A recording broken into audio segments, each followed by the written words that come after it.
रामपुर नामक एक गांव में रामू नाम का एक गरीब किसान रहता था।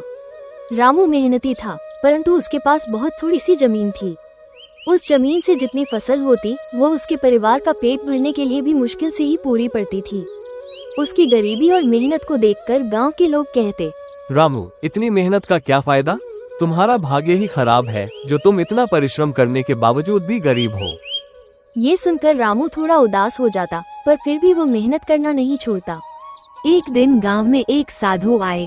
गांव के लोग उनकी बातें बड़े ध्यान से सुनते थे और उन्हें बहुत मानते थे। रामू भी उनके पास गया और अपनी गरीबी और मेहनत की कहानी सुनाई। साधु ने उसे ध्यान से सुना और फिर कहा, तुम्हारी मेहनत जरूर रंग लाएगी बेटा, बस धैर्य रखो और अपनी मेहनत को बढ़ाते रहो। कभी कभी हमारी मेहनत के फल का समय आना थोड़ा देर से होता है, परंतु मेहनत का फल निश्चित रूप से मिलता है। रामू को साधु की बात से थोड़ी हिम्मत मिली और वह और भी मेहनत से खेती में जुट गया। दिन रात मेहनत करता, खेतों में घंटों समय बिताता। समय बीतता गया, लेकिन रामू की स्थिति में कोई खास बदलाव नहीं आया। फिर भी रामू ने अपने परिश्रम को कभी कम नहीं होने दिया।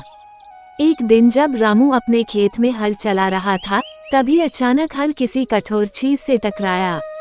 उसने हल को जमीन से निकाला और देखा कि वहाँ कुछ चमक रहा है।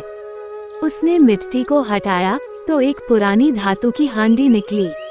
उसने हांडी को खोला तो उसकी आंखें चमक उठी। हांडी में सोने की मोहरें भरी हुई थीं।